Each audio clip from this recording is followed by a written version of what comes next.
San Cleto y San Marcelino. Una de las muchas cosas que cuesta trabajo entender de la última reforma litúrgica es que haya suprimido del calendario fiestas de santos que son clave en el crecimiento de la Iglesia, sobre todo de la primera hora. Y hoy celebramos nada menos que al segundo sucesor de San Pedro. Le nombramos todos los días en el canon romano. Lino es el segundo papa, Cleto el tercero, o sea, el segundo sucesor de San Pedro en la cátedra de Roma, nada menos.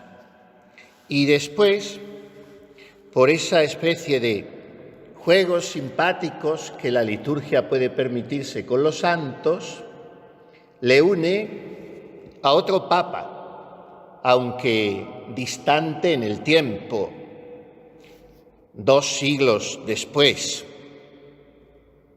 San Marcelino. Gobernó la Iglesia casi en los albores del siglo IV, a finales del III.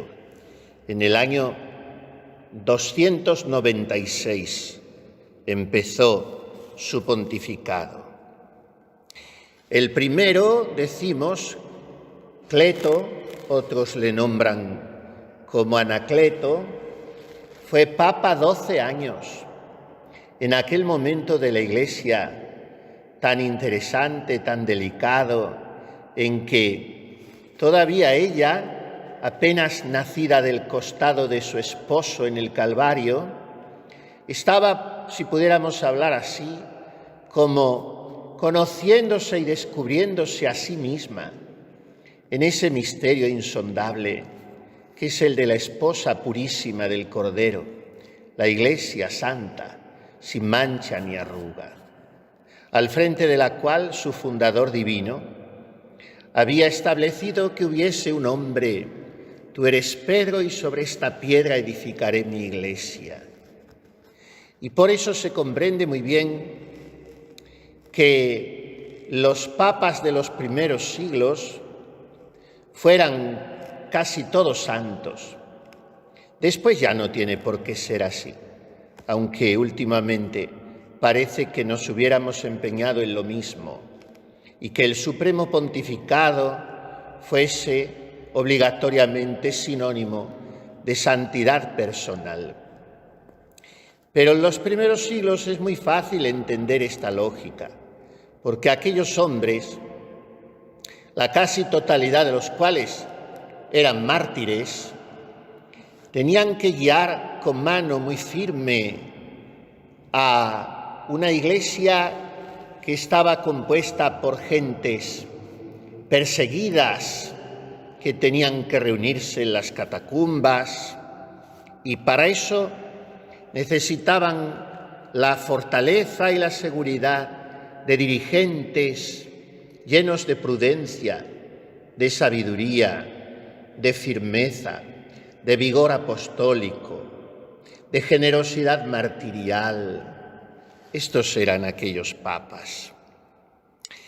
Este primero, Cleto, murió mártir bajo el emperador Domiciano.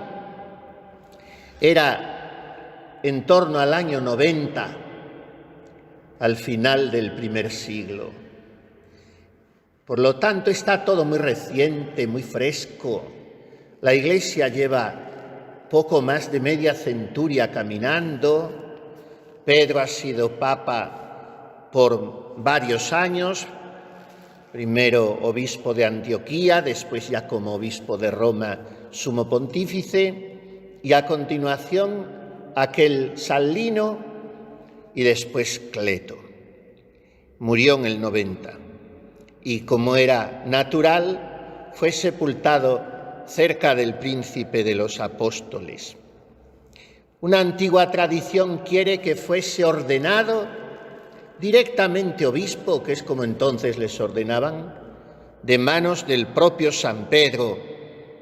Y esa misma tradición atribuye a San Cleto la construcción del primer monumento, muy modesto, pero muy cariñoso, sobre la tumba del primer papa para perpetuar la memoria de Pedro.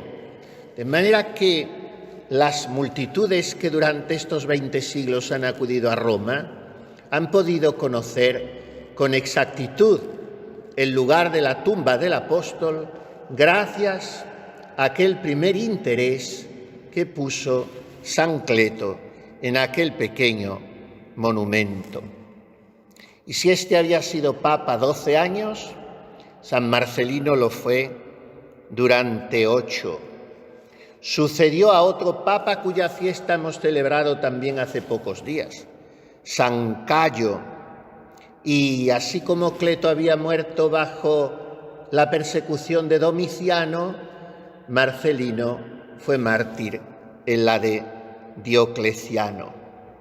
Unos dicen que murió bajo los golpes de los verdugos y otros que, terminadas las maceraciones y azotes, le echaron en una carcelilla y allí a los pocos días, muerto de cansancio y de dolores, murió San Marcelino. También hemos visitado su tumba en Roma. Esta está en el cementerio, hoy catacumbas, de Priscila, y ha tenido también sus detractores San Marcelino, porque algunos herejes de los primeros siglos, los donatistas, un poco después de su muerte, algo más de un siglo, en el siglo V, pretendían que San Marcelino había prevaricado, había caído en la apostasía, ofreciendo incienso ante la estatua del emperador, y después se había arrepentido de la culpa y había pronunciado una corajuda confesión de fe. Pero San Agustín viene a disipar esto como una leyenda espúrea. No tuvo ningún momento de debilidad San Marcelino, dice el Águila de Hipona, sino que se mantuvo siempre firme en la confesión de la verdadera fe. Meditar en estas figuras tan distantes para nosotros en el tiempo es un acicate y un estímulo para amar mucho a una Iglesia que no ha dejado de vestirse de rojo a lo largo de 20 siglos, que no ha dejado de estar empurpurada por la sangre de sus hijos, desde los que estaban en la cima de su jerarquía hasta niños y gentes humildes y de toda condición. El martirio atraviesa como un surco luminoso de esperanza y de victoria la historia tan humilde y tan abatida y tan gloriosa y triunfal de la Iglesia. Demos gracias a Dios por habernos hecho hijos suyos y por habernos regalado siglo tras siglo estos hombres que han sabido conducir el rebaño, yendo ellos por delante, dentro de un momento, sin que tengan por qué escucharlo los fieles, en el silencio misterioso que tanto se agradece porque tanto serena y tanto ayuda a la contemplación del canon, pronunciaré estos nombres, los de estos mártires. Lo hago cada día. Ellos, junto con los 12 apóstoles, forman un número de 24, el de los 24 ancianos, que justo antes de la consagración se postran y arrojan sus coronas ante el trono del Cordero.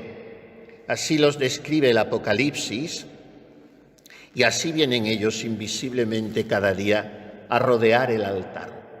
También San Cleto y San Marcelino.